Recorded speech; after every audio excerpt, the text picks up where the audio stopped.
What's up, guys, and welcome back to the channel.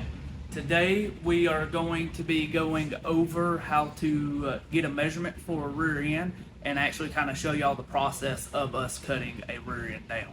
We are working on the black Chevy 2. In the last video that was uploaded, we kind of showed y'all us doing the mini tubs and stuff in it. The mini tubs are done now, and we also got the four link and everything installed. There is a post that will be up that kind of shows everything about the four link. Today we'll be going over the rear end and stuff that we use, so we'll kind of jump into that. As you can see, we have an Explorer 8.8. We use these rear ends, the 8.8s, more often on our cheaper budget builds, and just because they will hold a lot of power, but they're pretty inexpensive to build. Now, whenever we do build an 8.8, we usually get rid of the factory ends because we cut it down anyways, and then we will use a 9-inch end. So going with the 9-inch end, you automatically eliminate the C-clip eliminator, and then we use the new style big bearing 9-inch end. So then you can run a 35 spline axle. So on this setup right here, that's what we'll be doing, is a new style 9-inch forward end with 35 spline chromoly axles and everything. From there, as you can see, we've already got all the four link brackets and everything on here. We have the panhard bracket on here, and then we have the coilover brackets on here. So this is just a pretty generic four link setup. It ain't nothing spectacular, but this car is not going to be used for drag racing or anything like that. It's just going to be kind of more of a pro tour style car. So he didn't need anything too crazy.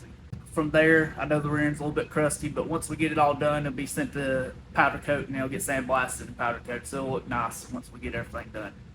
Alright, so now that y'all kind of know what kind of rear end we're working with, now we're going to move over to the car and kind of give y'all a little bit of an insight on how we actually get the rear end measurement itself. So as you can see, we have the wheel and tire mocked up on a milk crate. So right now we kind of have it mocked up at ride height. And then we also have a center line of where we thought it was going to sit on both sides. That way we can have the wheel and tire best centered in the car from side to side as possible. Whenever we're mocking these wheels up inside of the wheel tub, one of the biggest things that you're looking at is just clearance on the inside of the tub, on the inner tub, and then clearance on the back side of the tub.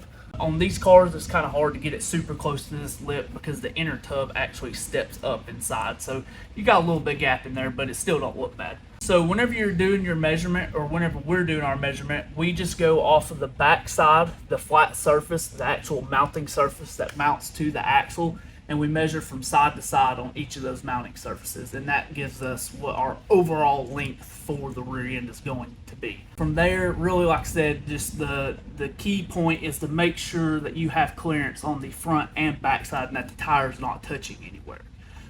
Something that we do on ours whenever we take our measurement is, if it's, say, the overall measurement is maybe 56 and an eighth, we will only do our rear end measurement at 56. That just gives us to where it pulls it in just about an 1/8 inch, and then that way, if it needs to come out a little bit, we can always put a spacer on there, just a real 1/16 thick spacer or something like that. But it's always easier to add a small spacer than your rear end measurement being just too wide and it touching this outside lip.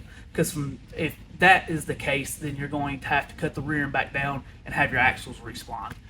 So we always go just a little narrow on our measurement just to give us a bit of a safety measure, but we always try to get it as close as we possibly can.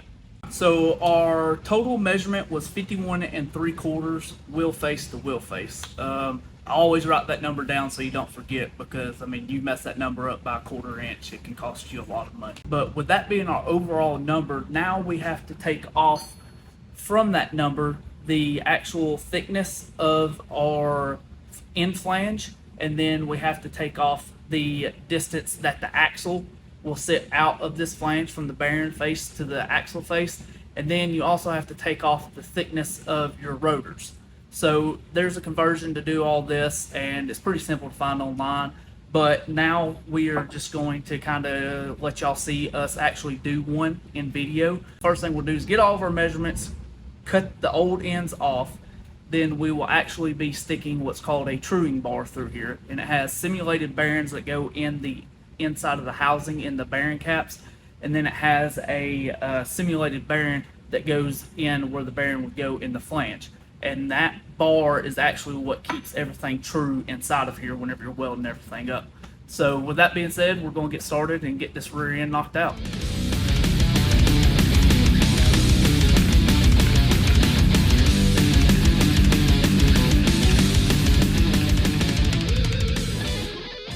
Alright guys, as you've seen, we got the ends on. So we got all of our measurements done, double checked all of our measurements just to make sure everything was right. Then from there, we got all the measurements transferred to the rear end, got the old ends cut off the rear end, and then from there, we got our inner lineup bearings put in the carrier. Then we got the true and bar put in, then got the new ends put on with the true and bar end bearings inside the ends. Now that they're welded on, we're going to leave all this inside and let it sit overnight. That way that just from the heat from welding these, that nothing gets tweaked or anything, and that bar will keep everything lined up and keep it from moving. So tomorrow morning I'll come in, we'll pull all this stuff out, then we will take the rear end housing to the local axle shop. They'll get the measurements for the axles. We're going with a 35 spline chromo axle. So that's it for this part of the build, but the next time that you see this car, it will be on the ground, and we'll kind of do a full wrap-up video on what all we have done to this car. Thanks for watching this video. Please comment below and let us know if you like this video. Let us know what you might like to see more in detail about some of these other builds or about this build, and like and subscribe. Thanks guys.